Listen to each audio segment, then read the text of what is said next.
Value Village is a terrible company from the core. You know what I mean? There's not a single non-profit bone in their bodies. Like, it's funny when Carhartt popped off again, people were like, you don't even do trades. Everyone always says, like, you drive a car off the lot, it loses this much money. You buy a shirt at H&M, you literally lost $20. It's just worth nothing now.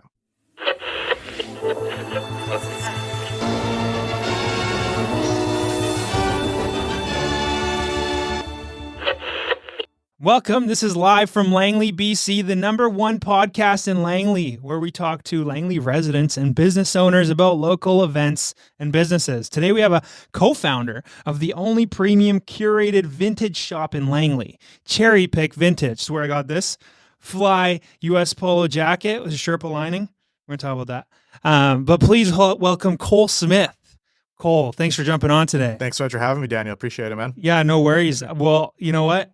For anybody who doesn't know you that's watching this, why don't you give them a little background on who Cole is? 100%. I'm Cole. I'm co-founder of Cherry Pick. We have 2 locations, one in Langley and one in 𝐏𝐡𝐨𝐧𝐞 that we just opened a few months ago, and also a founder of VSC on Facebook. We also used to host like premium like clothing events down in Vancouver Convention Center, things like that. So I've been involved with like clothing and things like that for a very long time now, for sure. Yeah, it's funny because I remember... So me and Cole used to go to high school together, and after high school, I hadn't seen him in a while, and all of a sudden he starts popping up on, at the time it was the hype beast trend, and, sure. and it was like, you know, all this, the shoes, the hyped up shoes.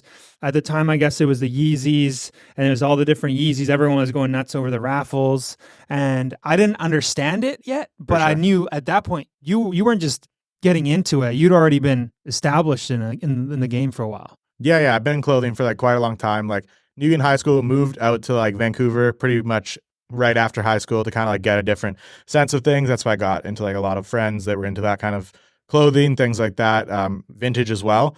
And yeah, with clothing, during the Yeezy time, I also worked at Adidas. So yeah, it was definitely peak time of like people going crazy over that. And like 15, around there, 16, it's been quite a while. It's crazy how the time flies. But yeah, it's cool to see the transition of clothing throughout the years too, of like what the trends are and like things like that, right? It's like nice to have a broad perspective after being in it for a while. Yeah, trends always kind of come back around, right? They don't, at the time, you know, fashion fades and you're like, oh man, like I can't believe you're still wearing this type of clothing. And all of a sudden, next thing you know, it's like, hey, you see like celebrities wearing this style of clothing and you're like, why did I get rid of that? For sure. Yeah, it's nice, especially with how it is right now. I feel like it's very broad, especially with like TikTok being so popular, things like that. People are exposed to like a lot more broader of styles than before. Whereas like obviously when we were growing up, you only get like a taste of like what your town is wearing. Small little bit of the internet, you know what I mean? Like a little bit of Facebook, Instagram starting to get in there, right? But now kids have like such a broad access to everything that people are so much more accepting of like different styles and are willing to like try new things out. So yeah, it's super cool for sure. Yeah, that's very true. Before you'd see like people wearing something random and, you know, the judgment would come out. Now it's like, I'm pretty sure that's in style somewhere. 100%. You don't even second guess it. Definitely. That's awesome. So you went off, you started working in that. Like what kept you in that space though? Because who would have thought that being in that, you know, the fashion trends, you could sustain, you know, a living. For sure. Yeah. I mean, obviously at first not sustaining a living, you know what I mean? Obviously working full time at like the jobs that I had were still like fashion based, I guess. I was assistant manager at Adidas on Granville for a few years. And then I worked closely with a friend who runs kind of like an art space, things like that, helping them. So yeah, there was like definitely involvement in that, but you know, still working like 40-hour weeks plus doing like all of our things on the side.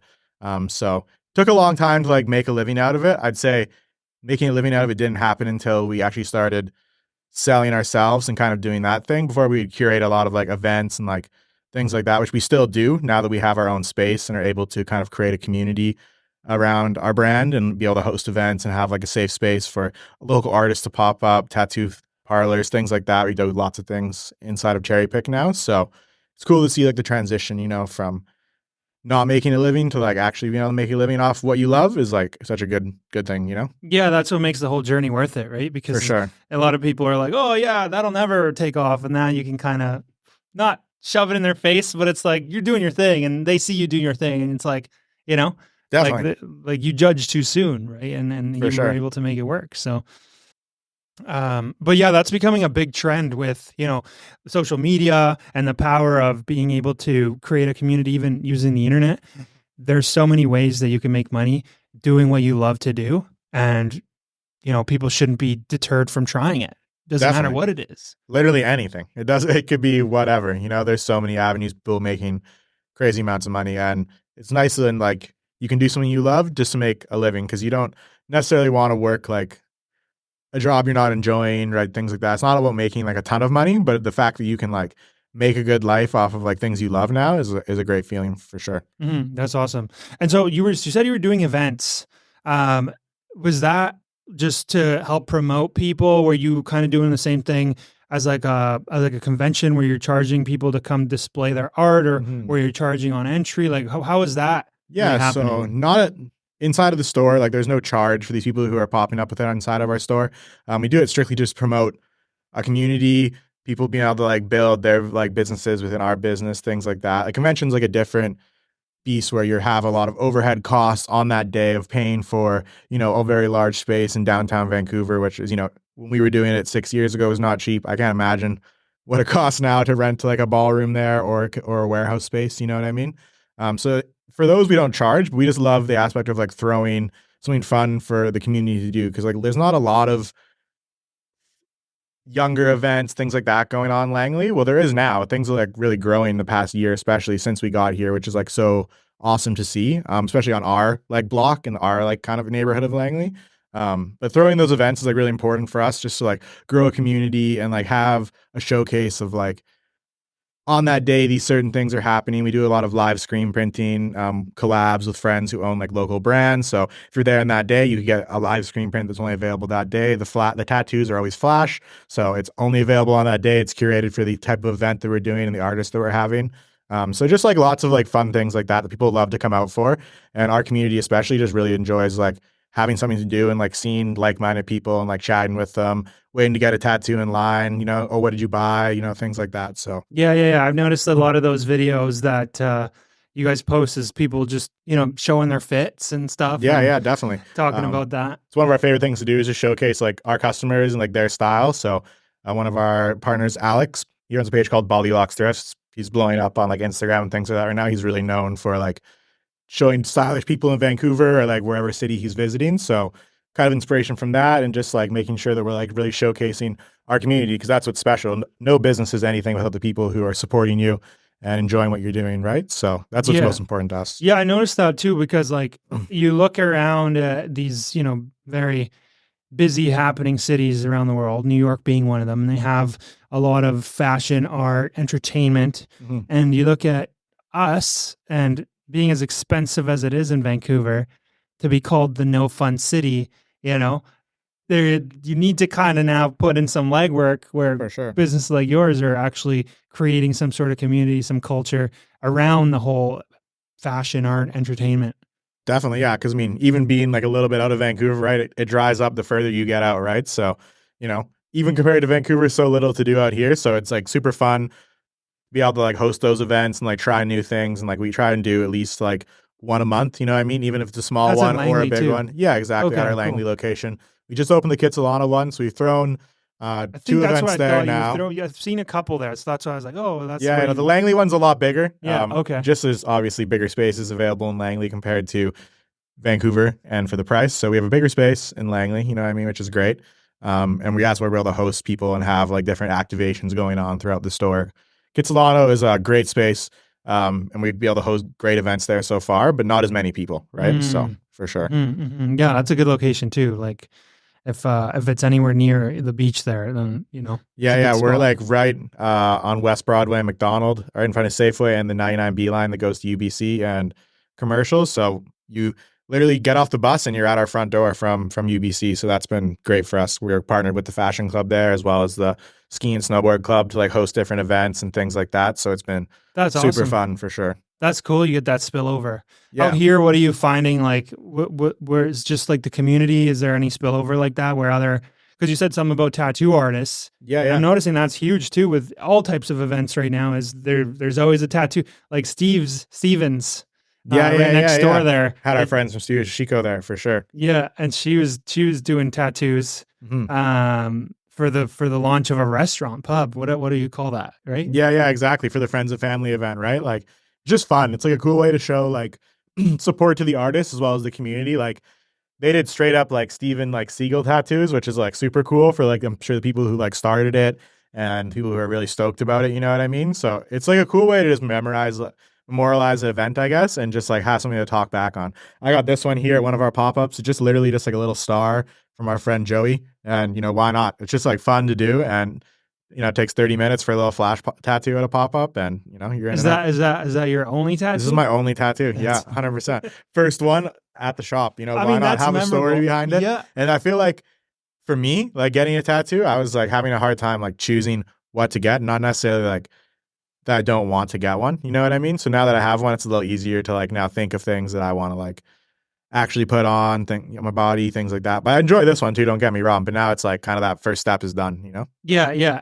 No, I'm the same way. I have none. Mm-hmm. And it's, I mean, not something I consistently think about, but I see like friends getting them, and I'm like, the way I think about tattoos is the memory, but I'm just like, how much was that? And they have like a full sleeve. Yeah, definitely expensive. You could have thrown that into like the stock market. I'm thinking like ROI, right? Everyone's got different, like, what's the ROI? Yeah, some people want something ROI, or maybe you just want a sick tattoo. Yeah. No, That's but the that beauty one's of like life. what? Like those are like Like $100. Yeah, But I get what you're saying. I have friends who have been to like celebrity artists or things like that, and it's like, whoa, super expensive. But the artwork's so nice. Like, I get it. Yeah, I get it at the same time. You're expressing yourself, right? For And sure. it's a way that you express yourself in totally different. Who knows? Maybe you just convinced me to get my first. Maybe, I would love to see it. You heard it for here sure. first. 100%.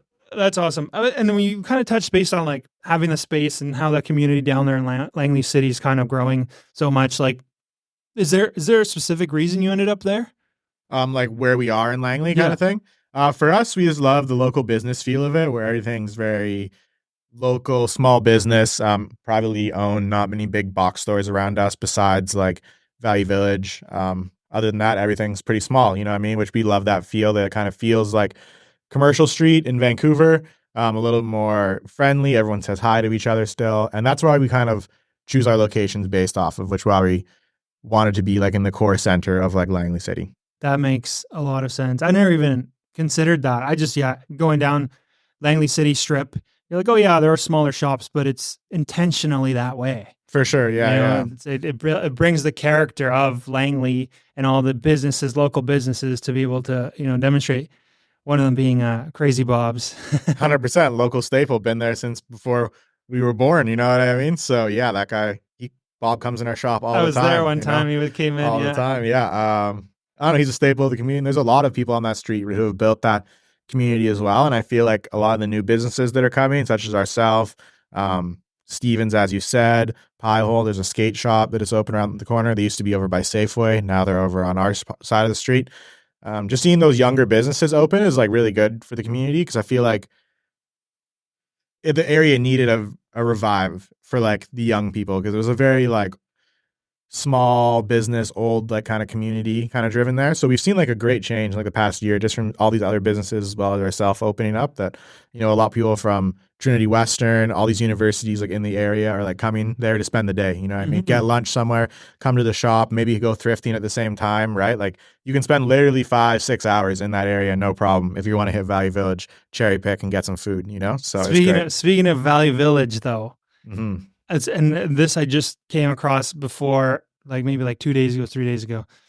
Let's touch on the thrifting first, and then I'll talk about Value Village and what they've done recently.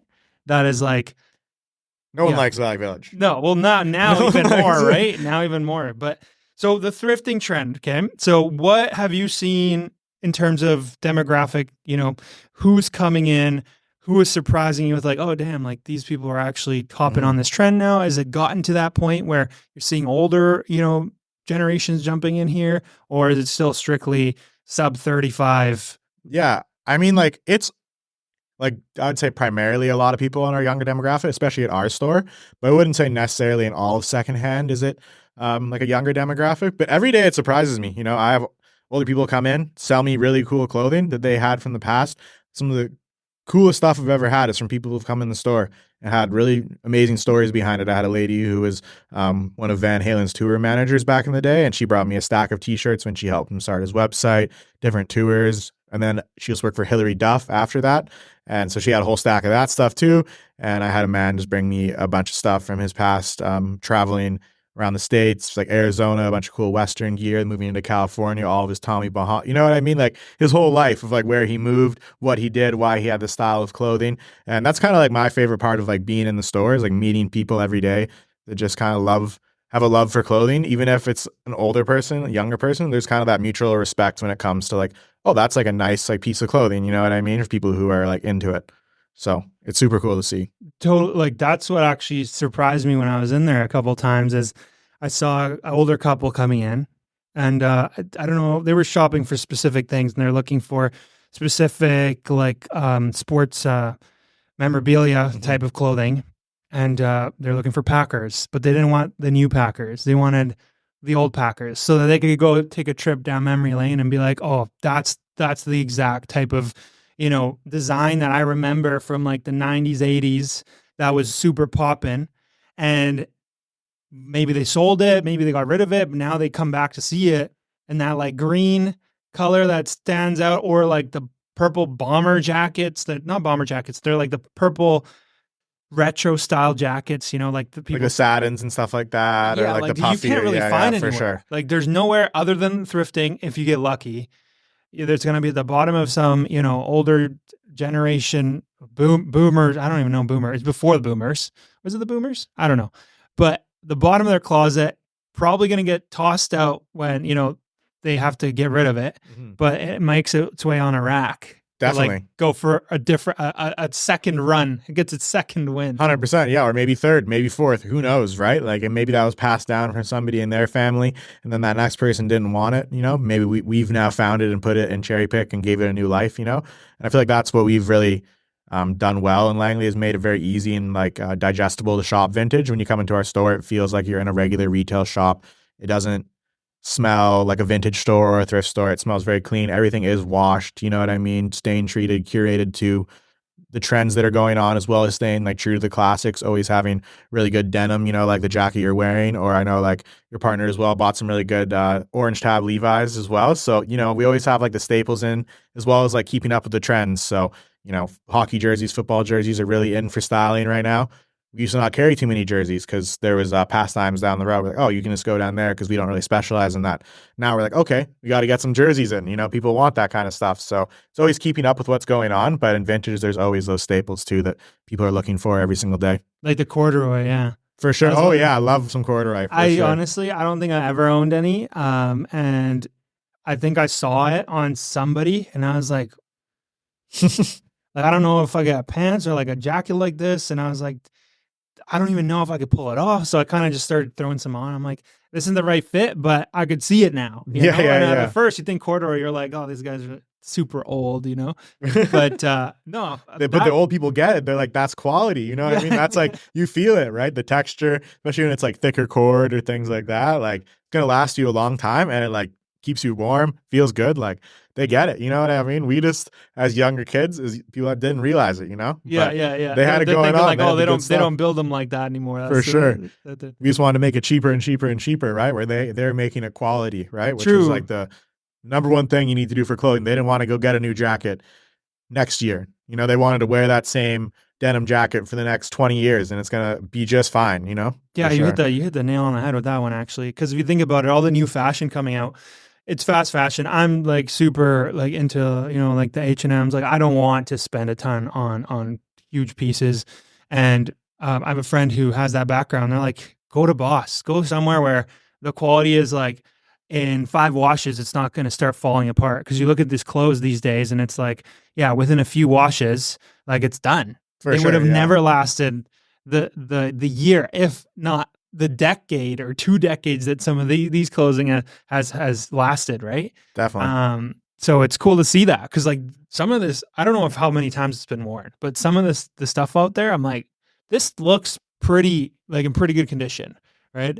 Hey, you never know, right? Like you can kind of tell how much something's been worn, but at the end of the day, we find new stuff all the time that's from, as old as like the 70s, I would say. I haven't found a lot of brand new stuff from any older myself, but I know it's out there as well. But yeah, you find brand new things in really, really good condition because everyone's shopping for something different. Some people want that brand new look from like the 90s. Some people want the faded look too. The faded look, the t-shirt, a little bit of rips in it, whatever, right? Yeah. Like the story behind it. And yeah, that's like kind of the fun part. There's something for literally everyone, rather if you grew up shopping at the mall, at H&M, at Old Navy, we have something for you as well. We have everything starting from like $20 up to a couple hundred, you know what I mean? So if you're looking for a t-shirt or something like that, that's kind of the beauty of vintage and thrifting is there's always something for you. You just got to be willing to look for it. Why I went in there the first time was looking at shirts. I was like, okay, I'm looking for a specific type of like older shirt. I couldn't find it, but I know if I come across it, I'll be like, that's the one.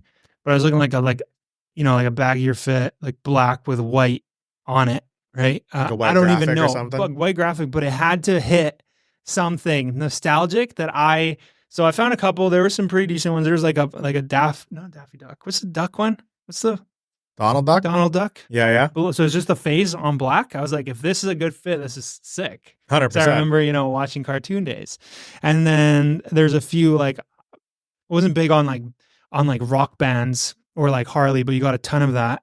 Yep. And best seller is Harley Davidson for sure. Oh, yeah. Harley Davidson is the most tattooed logo in the world. 100%. Right? So they killed it. The logo looks sick. It doesn't matter who you people are. People want to rep that because of the community, right? So they got it right. So yeah, that's like a staple in fashion, Harley, and it's crazy how it's come back now, and not people who don't. That and Carhartt, like it's funny when Carhartt popped off again, people were like, "You don't even do trades. Like, why are you wearing like coveralls?" I grew up on a farm. I get it. You know what I mean?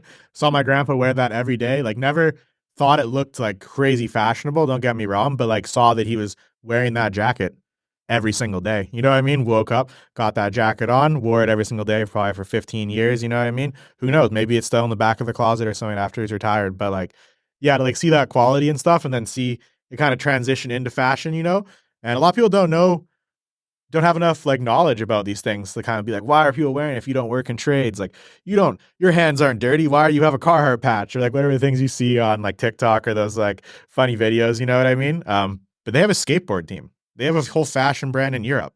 Like they're a worldwide brand, they're not just making work clothes like they were, and they've been around since 1890. Like they've been forever, So yeah, they've changed a lot over the years, but if you actually like look into it, if you actually care about it, I guess you would know that like, oh, it's like surpassed like just blue collar workers or like tradesmen like wearing it, So yeah, it's definitely a big world to like those things. That's for sure. Good to know. Yeah, no, I had no clue. I won't. That's a sick clip. I think we should keep that. And in terms of on the business side of this, right? Because you're taking things that you have to be able to identify the trend, the culture behind the piece to be able to turn it into the business side. Because I mean, you could just pull it because you like it, and maybe you'll find someone who likes it just as much, and they'll pay that extra $20, whatever. But if you find the right piece, like I first thought going in there, I was like, I want to find some Jordan stuff because that's like my big in sports. Watched Jordan growing up. Sure. I was like, and I pull it up, and I'm like, $300 for a shirt. I'm like, yeah, you like something that was too popular. You know what I mean? It has to be the right one, then maybe. But $300 for a used shirt. But because it was Jordan shirt released in the 90s in its prime, and they range, right? There's some Jordan shirts that are only $70. So that's the thing. You might have just pulled one that was they only released at this certain time, had the certain graphic on. I think I might know the one you were talking about, and it's definitely a very sick shirt. I will say the fade on that one was like crazy. It was like basically gray, kind of thing. And it was from like, very like early 80s Nike. So when they like first started his deal kind of thing. And but then you find ones that are just like an old Chicago Bulls tee, like early 90s. And sometimes they go for like $75 kind of thing. But there's shirts out there that go for insane amount of money, Yeah, and it's a touch on though. It's like the nostalgic aspect of it and finding the right, the right piece because you could. Where can you find that? No one. But where would you be looking for any of these older style? Like you're not just gonna find it in a dumpster, right? For sure. Well, for us, we actually do get all of our stuff from recycling facilities. So Oh wow. all of we pick through thousands and thousands and thousands of pounds of clothes every week. I would say on average, we go through 30,000 to 50,000 pounds of clothes a week. We go through all of it, sort through all of it, and all of that gets recycled after as well. So all of that is cut up into rags people use for varnishing, cleaning up oil spills at your local automotive shop, different things like that. So that's where majority of our clothing comes from. So we are very into like sustainability, making sure everybody's has paid a livable wage, everything's going through the right hands, sorted, cleaned. So we make sure it's like the best of the best, cherry picked, as we say. You know what I mean? We go through a lot of things to make sure that it is the quality that it is. And that's how we get most of our clothes. We do get a lot from our customers as well. I would say, maybe 5%, but majority of our stuff does come from our recycling facilities. But originally, is that where you always kind of went through, or you were thrifting? Like everyone starts thrifting. I've been thrifting since I was a young kid. My aunt Corrine used to take me when I was probably like 6, 7 years old. We go to Salvation Army, Value Village. She would call it VV Boutique, and now they have a Value Village boutique. Wow! So shout out Auntie Corrine. She knew before they even knew they were going to do that one day, I guess. Hey, but yeah, we would go when I was a kid and not try and find like anything like, oh damn, that's like this is worth a ton of money or whatever. But it's like, oh, like that's like a T-shirt for like $1. It's like brand new. Why not back in the day, right? Like for sure. It was super, it's fun just to go find something. It's like way more enjoyable than looking at the same t-shirt 20 times at the mall or like things like that, right? So that's kind of where I grew my love for it. It was just finding like everyday essential things. And then I just kind of unlocked that thing with getting into more of the fashion world and seeing that I went to Japan. It was like a trip that was really big for me, and seeing how much they sell vintage over there. They wrote the vintage handbook in the 80s. They just made sure they knew where the tags are from, all this kind of stuff. They've had people live over here, sorting through rag facilities, things like that for like a long time. And there's a whole town there called 𝐏𝐻𝐡𝐨𝐧𝐞, which is basically a vintage town. I'd say 70% of the stores there are vintage stores. And then there's like cafes, restaurants, some like even like vintage bike shops, vintage car part shops, like just kind of like an old school kind of town, right? And I was like, damn, this is so cool. Like, and it's pretty expensive over there because they have like an appreciation from here too, and they have an appreciation of like what it is. They like, and you see the trend come here. Like, oh, now the prices on this sort of style are starting to go up. Like it's harder to find or like more wanted or sought after in like this community of fashion or different things like that, which is where we come in and like always have affordable stuff too. Cause there's so many different worlds of vintage, you know what I mean? Where Cherry Pick focuses on mostly like everyday affordable vintage, as well as having those like few premium pieces that are like scattered throughout the store to be able to like tell our customers and like really inform them about the quality they're getting and like, oh, this is okay. It makes sense why this piece is $50 because this one is $400 and there's like a story behind this and it's worth this much money. Oh, this is a good, like clearly there's a reason why this one's worth 50 too. Like it's a good piece of clothing. It's made in USA. It's going to last you a while, all these different things. Right. So yeah, traveling to Japan really opened my mind to like a whole world of like secondhand clothes, like reselling, I guess. I went there with the intention of mostly like hype clothing at the time. I have friends who own a store called Not For Sale in Gastown, and they go to Japan multiple times a year, and they're like nice enough to bring me with them and kind of show me the different spots and different things like that. And I was like, this is so cool, but I like saw a whole nother world on the side of it that I was like, I kind of like this more, more character in it. You're learning something every day, sustainability driven, history driven. So that's kind of opened my eyes to like this world of clothing. Yeah, there's so many factors that come into play with it. It's not even just like, oh, cool, you get the old culture back. It's like you said, sustainability, economically friendly. Like you're not spending $50 to $100 on like, trash quality. For sure. That they're, hidden under a luxury brand, that's still produced. I'm lucky that I've never got too much into the low quality, high price just for the brand. For sure. I know there is brands obviously that are high price point, also high quality. Kind of have to, I don't know exactly which ones, but in terms of like, yeah, the ones that are totally unethical in that sense, and they're selling you like a $5 shirt for like $100.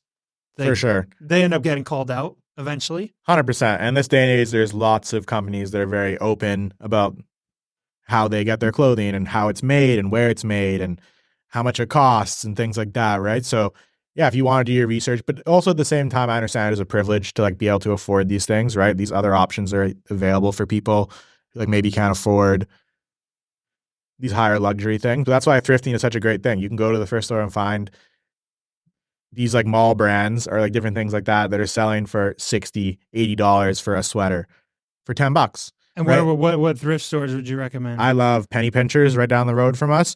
Really good nonprofit society, as well as up the street. There's another consignment store called Shop Nova. She offers more of a modern clothing, so people who are looking for more modern brands, more woman based, I would say. She offers great stuff as well at a really good price point. And then there's also Mission Thrift just right across the road from us too, which is also a great nonprofit. So I try to support the local ones, and I find you get better prices and usually less competition of people going there, you know? So I always try and support the smaller ones for sure. Yeah, because touching on that, talking about the big, thrift stores that have now developed a bad rep because Terrible. I feel like they've caught on, right? They're like, wow, we're leaving so much money on the table. They started as a nonprofit. Mm-hmm. It's hidden behind so many layers, right? Yeah. That's the thing. Donations. Like, oh yeah, let's flip these donations. They're meant to be donated for, the people who need it. Mm-hmm. And now all of a sudden you're selling I don't know what I've seen, man. I've seen like, jackets for $400, like obviously high brand named quality clothes, but it's like, what are you doing with it? You're going to take that, you're going to make profit. You're probably going to buy more truckloads of, 100%. Yeah. As it grows with any like business, right? Like secondhand clothing is growing so much. Big corporations are going to get involved at a bigger rate. And that's just how it's going to be, as a consumer, you just have to be wary of what you're supporting and things like that. Obviously, Value Village is a terrible company from the core. You know what I mean? There's not a single nonprofit bone in their body as much as their little saying says it in the store. Like, oh, like buying stuff doesn't support us, but like donating to us does. Because like, well, maybe if they don't sell it, they'll donate that stuff to like a local charity, which like really isn't going to do much. Because I mean, they're just going to have to get rid of it now. A lot of these local charities that do collect clothing and things like that, no, they don't have warehouse space to store all this clothing, but how they get their money from is they sell it to these local mom and pop thrift stores or things like that. And they get money and they put that in the community. And, it's all nonprofit, but it ends up helping the community. Or Value Village is like, oh, like trash bag you dropped off at my door. Here's like 20% off of like a $50 order, right? You're getting like $10 off if you're spending the max amount. Yeah. They're going to easily put anything in that bag on their floor for like $10 or something. No problem. Right. So yeah, their profit margins are pretty nuts for sure. And like the prices are just going up so much, right? So I have a theory about Value Village, and I know that, on select products, they definitely hike up, and, it's because they know that whoever put that price, they have an understanding. That being said, some of the prices are bizarre, like insanely high that nobody would pay. No one. And you know why? I think they might be doing this is for marketing. And the reason for that is the same reason Starbucks does it. Starbucks misprints your name on your coffee. So you take a picture of it and you put it in your social media. And you're like, they got my name wrong again. Well, I think Value Village, they overprice things because it's not just luxury brands. I've seen I was watching a video and the only one that sticks out to me right now is a used French coffee press with coffee grinds in it for like $10.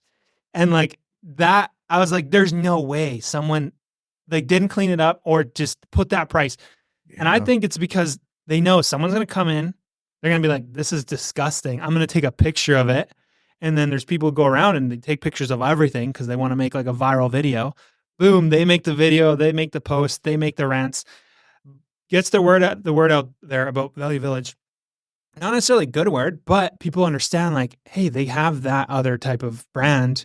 Maybe I can go in there and like bring the price down, or maybe I can find something that they haven't marked up yet because they know that there is potential for that.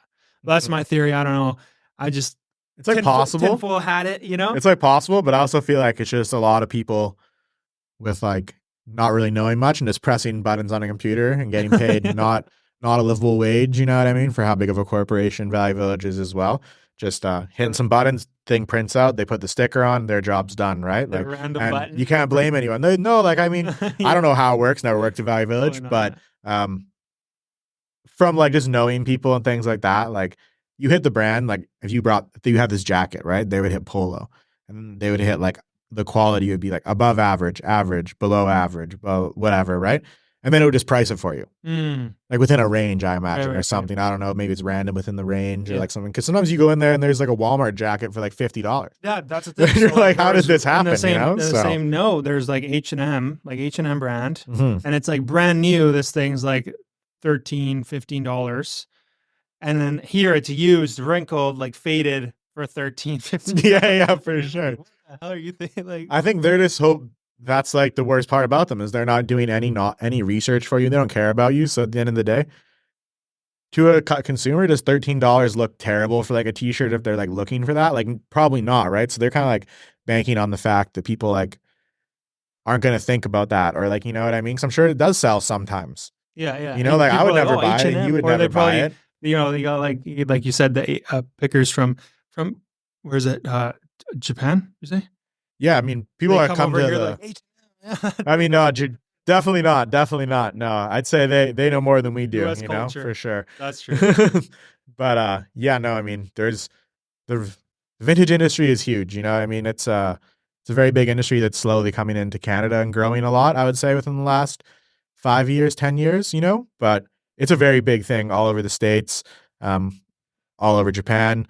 There's lots of flea markets. I mean, all of our waste goes down to Mexico, all of these third world countries that don't necessarily have the way to deal with our waste, but it's all going down there. I have friends who travel South America and things like that, picking in the summer and through the winter. I mean, sorry, they have a shop in Ontario, come back. That's their way of sourcing, is going down there, finding materials that we've sent away that are maybe not worthy of being sold in a thrift store here, or there's just too much clothing. No one can go through everything. It's just like landfills or what? Or there's little markets that go down there, you know what I mean? Or maybe like a local vendor buys it or things like that, and things are sold by the bale, or like they open it up, you can go in there, pick. Like there's way too much clothing in the world, and that's like our biggest focus, right? Is just like shifting people's way of shopping. And that's the biggest thing of this transition in clothing, is why I feel vintage is sure trendy right now and kind of like on like a very big uphill at the moment, but at the same time, it's a way of changing the way of people shopping. Not necessarily like a certain style is trending, you know, with like streetwear hype stuff. Be like, oh, this Yeezy, like everyone really wants this Yeezy today, you know? Where it's like with vintage, it's like, no, I just want to like shop in a different way. I want to go support like a local business or like a local thrift store or a mom and pop thrift store and buy my clothing secondhand, whether that is an H&M t-shirt, hopefully for $1. You know, hopefully for $1, or an Old Navy, hopefully for $1 at a mom and pop thrift store. And that's great. You know, that you can go in there and get that kind of stuff for cheap, or you can go into our store and find like a more curated experience, or lots of other local stores around the area too. You know, in Vancouver, all those kind of places, lots of stores in Vancouver as well. You can go to those places and get a more curated experience and still shop secondhand and not put more clothing into the landfill. You know, I've seen all this. Is just, I'm not like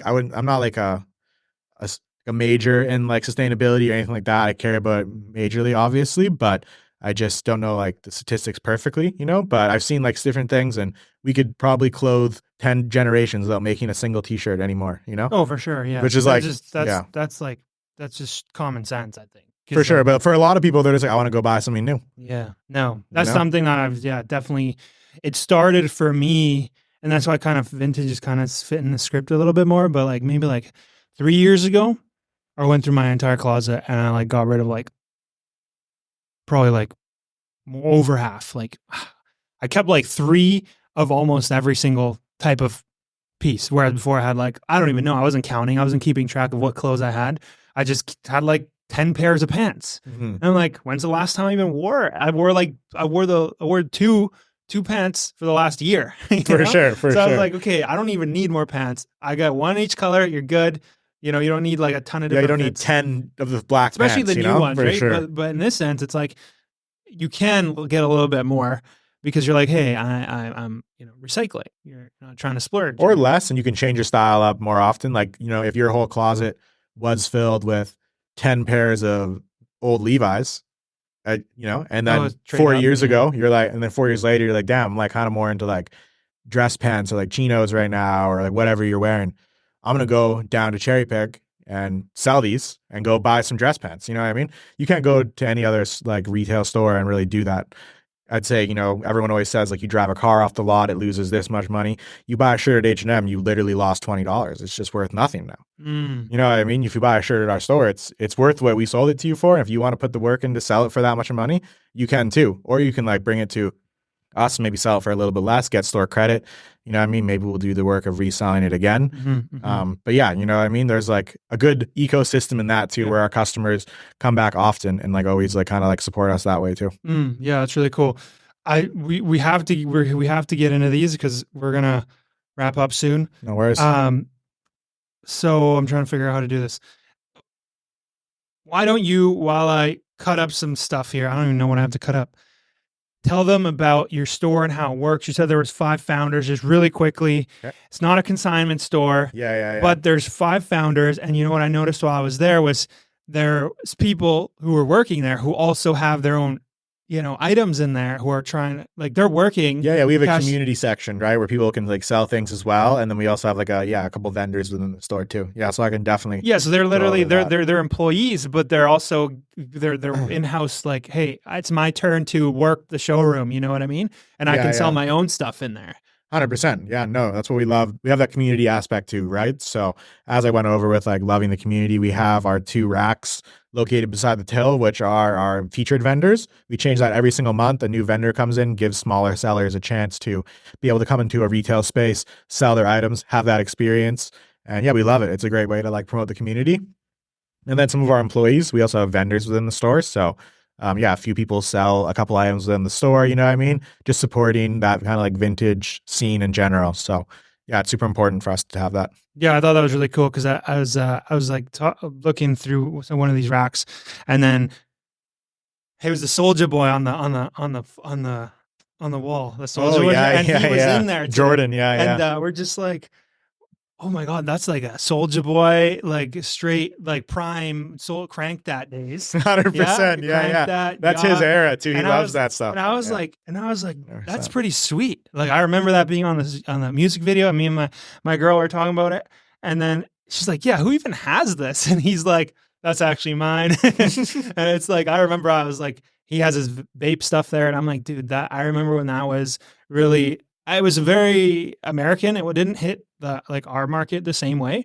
You could only order it, right? But it was popping off. He's like the first viral sensation, definitely, on the internet, right? 100%. He said it in my bathing apes, you know, so then people get into it right away. And he was so big for like our generation too, right? So yeah, I wish we saw a little bit more of that. I feel like maybe Vancouver did a bit more, but like I always wanted to rock that, but I was like, first of all, only on the internet, you know. Cost, yeah. First of all, the cost was like.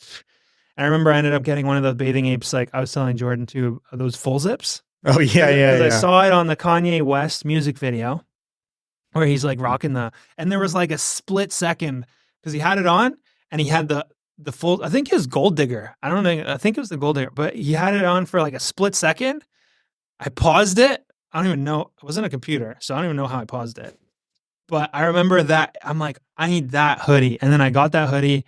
And it was like grade 9, 10. I ordered it. It was like a knockoff, but it's like who knew vape at the time? For sure. And I got a couple of vape like Letterman jackets, and I was like, this is like, why did I like this? Because of Soulja Boy, because of Kanye and those Lil music Wayne, everyone back then, right? Yeah, for sure. They were all wearing it, 100%. Yeah, no, it's awesome to get back into that. But okay, so that was awesome. Before we run out of time here. You suggested, and I've been here before, and I've wanted to have them on here as well as try them. This is the Pie Hole. Yeah, new local business to Langley. I think within the last like month and a half, something like that. So, yeah, on the same block as us. As I said, the growing community, new businesses like this. They had a Vancouver location. They have a Burnaby one. Coming out to Langley, opening up a new business, and seeing that community grow is so cool. And I've had it as well. Not gonna lie. It's super fire. Haven't had these flavors that you brought today though, so I'm excited to try both of them for sure. Yeah, I brought the cheeseburger one. So basically what Pie Hole is a bunch of different pies and they have different flavors. They have sweet and they have savory. And the savory ones are, you have like the traditional chicken pot pie. You have like this one, which is a cheeseburger. They have, I don't even know how many more different flavors, but they come frozen so you can order them to make it home. And then they also have the sweet stuff. So this one I forgot what it was already, but it's like coffee, I may Vietnamese have had, coffee. yeah, Vietnamese, right? Vietnamese Yeah, coffee. So like literally tastes just like it. You know, like you get the coffee at fore or whatever, yeah. and they put 100%. the freaking condensed milk in there. Strong, super strong, like For keep you sure. buzzing. But like the flavor, condensed milk coffee, so good. And then this one, yeah, cheeseburger. So I mean, we'll see what that tastes like. Here, let's get Definitely. here, grab a fork and we'll have a bite taster before we run out of time here. Yeah, it's We're cool. already over. They change their flavors every month too. Oh, they do. I didn't know that. Yeah, bro. So Seasonal vibes. All right. oh, popped up. Oh, that's good. Whoa. That's definitely a cheeseburger. The Vietnamese coffee is crazy. Whoa. I feel like it's gonna go weird don't even going think there's- sweet to savory now. Yeah, dessert always first, right? It doesn't even have cheese in it. I thought it'd be like lathered with cheese. Really? Yeah, I think there's some flavoring that they have in here. Like when I was picturing this, I'm like, oh, it's gonna be like ground beef and just like, you know, the cheese, like the Kraft singles cheese. Yeah. None of that. None of that. There's Really, even hey? some like different because it also has bacon bits. So that's a little bit more savory. They have like onion in here, but I don't see cheese. I think that the cheese is more of like a flavoring. But you're getting the cheese flavor though? Oh yeah, for sure. Okay. Mouth- Interesting. Yeah, I would have assumed like mad cheese. Mhm. That was good. Yeah, the Vietnamese coffee always slaps though. I would highly recommend that one for sure. It's like a aesthetic one for sure. It's a nice one to throw on the gram.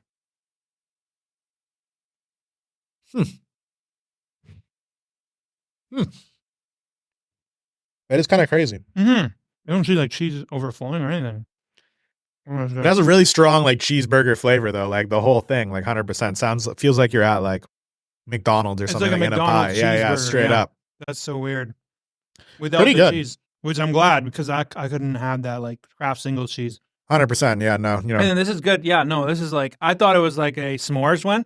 I mean, s'mores would have been unreal, but think they got nice that too. I think the s'mores flavor is overdone. You know, a lot For of people sure. just it's like a fallback. Oh, let's do something sweet, s'mores. But yeah, I love this spot, and yeah, there's like definitely worth checking out. You know, and it's right on the same block. Yeah, they have even ice cream ones, ice cream like pies and stuff. Like I mean, they're all pies, but like apple sure. pies. And They have cookies too. They got hot chocolate. They got apparently really good coffee. I don't drink coffee, but everyone's been telling me their coffee's crazy good as well. oh, okay. But yeah, definitely check them out. And their flavors change, not like change every month. They have their staples, but like they have new things every month. And like I love that kind of stuff, like specials and features, like things that are gonna go away. You know what I mean? So yeah, I definitely recommend checking it out for sure. Awesome. Well, before we head out here, where can they find you?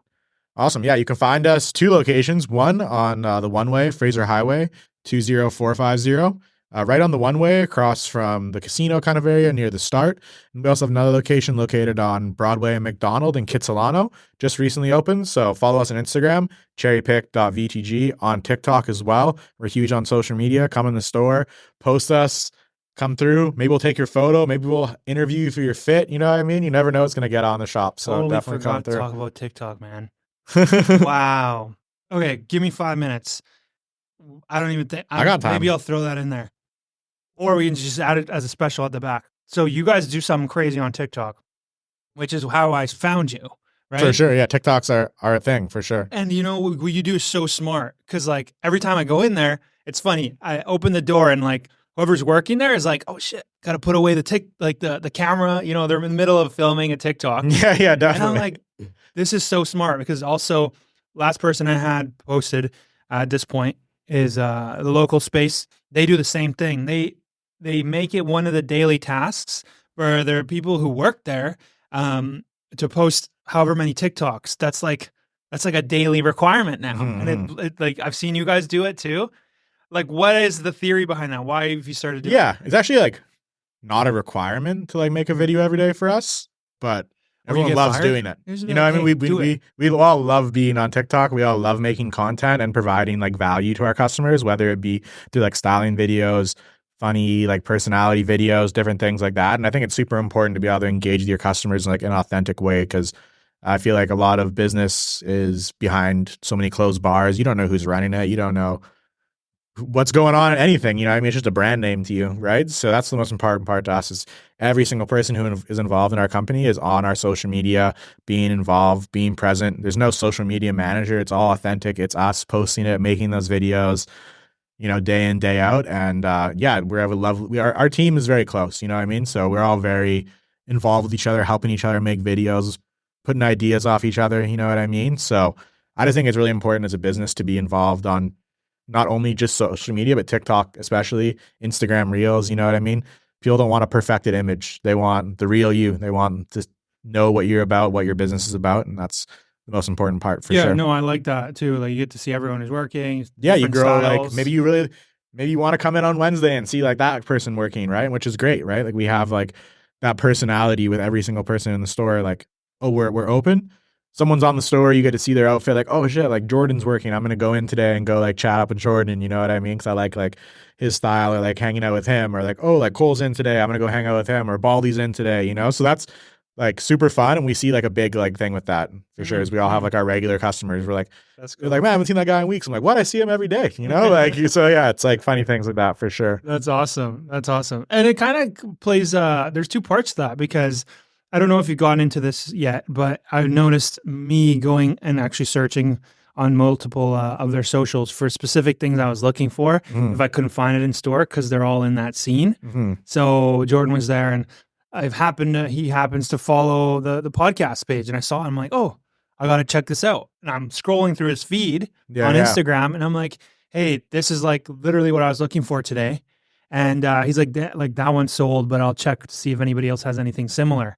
Definitely. And I was like, dude, like having your basically entire, catalog on social media, not through pictures and not just through pictures, but also through videos and showing it's like a live feed of the catalog, being able to rep the clothing, show the fit and all that. Definitely. Yeah. No, that's like the beauty of it, right? Being able to show all aspects of it and the lifestyle, right? That's what everyone wants to see is like that lifestyle that it kind of provides, you know what I mean? Like how you're going to look, that kind of stuff. In the real setting too. In the real setting, the real authentic people, you know what I mean? For sure. So not just on like a white backdrop, like posing, 100%. Yeah. No, authentic, right? Out there in the store, wherever you are, you know what I mean?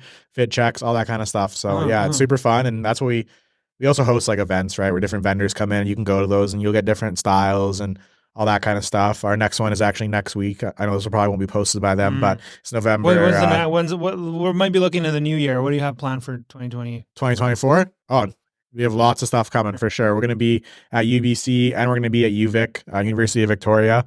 And we'll also have lots of events in store too, but those are the two markets that we'll be doing in that month. It'll be a 4-day long market at both events, and there'll be 20 different vendors as well as cherry pick on site to shop secondhand clothing and vintage. Sweet. Awesome. Well, yeah, hopefully we'll have it for 2024 for sure. But yeah, thanks for jumping on, telling us all about your business. 100%. There's lots to talk about. I know we got caught up for sure. I got carried away, so that's a good sign. Hopefully it was super interesting for everyone watching. And if you have any questions for me or Cole, comment down below or reach out to him on his socials. And yeah, if you don't already follow us, we make videos like this every single month. So yeah, that being said, thanks so much for watching and we'll see you on the next one. Boom. Sweet. Oh yeah. Awesome.